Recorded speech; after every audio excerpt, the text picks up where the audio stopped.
Je dirais cela pour toutes les puissances importantes que sont les États-Unis, la France, la Russie, la Chine.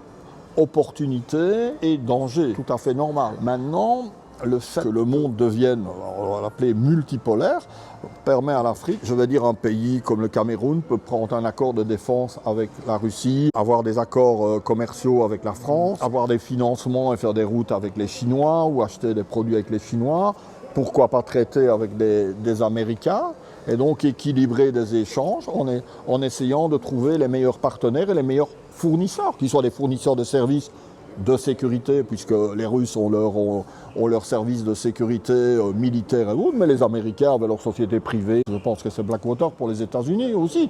Ils ont leur société de sécurité privée. Les Américains sont évidemment le centre du monde pour ce qui concerne la finance et autres. Donc aujourd'hui, l'Afrique a un éventail de possibilités pour nouer des partenariats équilibrés. Moi, je pense que c'est très bien. Il n'y a pas de meilleur partenaire. Il y a déjà en Afrique des pays complètement différents. Il y a le Maghreb, il y a l'Afrique de l'Ouest, l'Afrique de l'Est, l'Afrique qui a été portugaise. Il y a eu de tout temps des partenariats avec la France, avec la Russie. L'Ouganda était plus côté Russie, l'Algérie était côté Russie, la Libye était côté Russie, mais la Russie n'a pas colonisé. Il est certain que la puissance coloniale pour chaque pays, que ce soit la France ou que ce soit d'autres pays qui sont actifs dans ces pays, c'est toujours un problème parce qu'une ancienne puissance coloniale est très difficile de se séparer de ses vieilles habitudes. Donc il serait peut-être bien que la France puisse aller investir dans des pays africains qui ne soient pas de ses anciennes colonies et que la Russie s'occupe de pays qui ne soient pas leurs anciennes colonies et que la Chine, c'est un peu la même chose, mais la Chine de toute façon travaille au niveau du mondial. Donc comment réussir aujourd'hui, malgré le fait qu'il y avait des puissances coloniales, comment réussir à nouer des partenariats de fournisseurs à clients sans arrière-pensée. Mais c'est compliqué pour des nations qui ont été imbriquées à ce point. Si on est plus francophone, on va parler de la France avec la Tunisie ou avec l'Algérie ou la France avec le Cameroun, etc. Il y a tellement de choses qui se sont passées que c'est excessivement complexe et que l'Afrique, le pays africain, va toujours penser que si la France vient faire du business, il y a toujours des arrière-pensées et ça ne va pas être évident à gérer. Le fait de travailler avec la Russie, avec la Chine, et peut-être avec d'autres partenaires, peut-être pourquoi pas avec l'Allemagne, avoir de multiples partenaires, ça permet d'équilibrer les business, ça permet de choisir.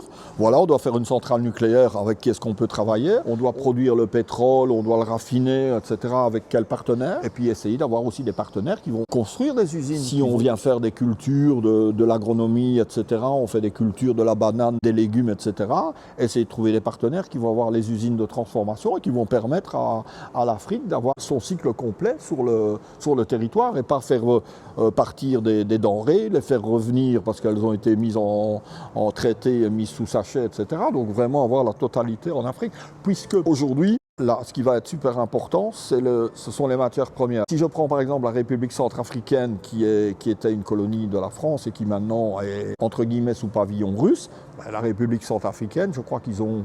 C'est énorme. C'est le deuxième pays le moins développé au monde. Je pense qu'il y a 10 ou 15% des gens qui savent lire et écrire. Et ils ont les terres les plus fertiles en Afrique. Et ils ont toutes les énergies, les minerais et autres sur leur sol. Ce pays doit se développer et doit arriver à sa pleine autonomie. Aujourd'hui, le président, il travaille avec la puissance russe. J'ose espérer qu'ils vont tirer parti de leur matière première et qu'il y aura un partenariat qui soit équilibré.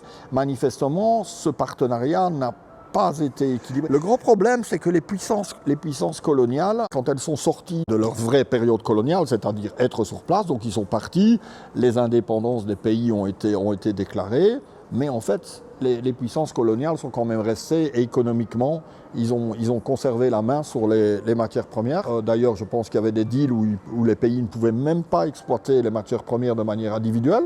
Et même s'ils pouvaient les exploiter, ils n'avaient pas les moyens technologiques, ils n'avaient pas les finances.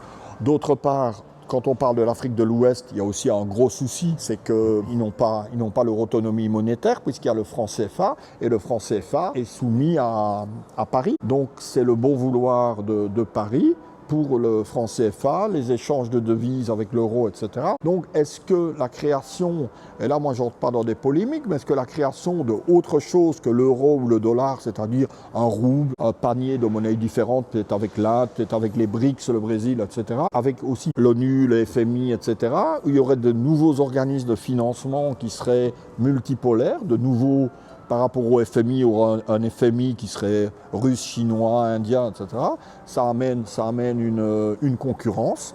Et alors là, on va pouvoir, voilà, peut-être qu'on peut avoir des prêts du FMI, des prêts de ceci, la Banque africaine, là-bas, qui est une saine concurrence entre des empires qui, quels qu'ils soient, ont des arrière-pensées, hein, on est d'accord, eux ont besoin d'avoir des emprises stratégiques, les contrôles des mers, les contrôles des matières premières, puisque là on en parle beaucoup, le gaz, le pétrole, le lithium pour les batteries, etc. Ça va être un enjeu énorme et l'Afrique va être un enjeu énorme. Donc il est certain qu'à partir d'aujourd'hui, mais déjà d'hier, l'Afrique va subir plus que des influences, quelquefois malheureusement même des choses violentes pour la détention des matières premières et les prises de pouvoir. Donc aujourd'hui, ça va être une grosse bagarre sur le continent africain. Mais je pense que c'est l'étape indispensable pour passer à l'autonomie du continent.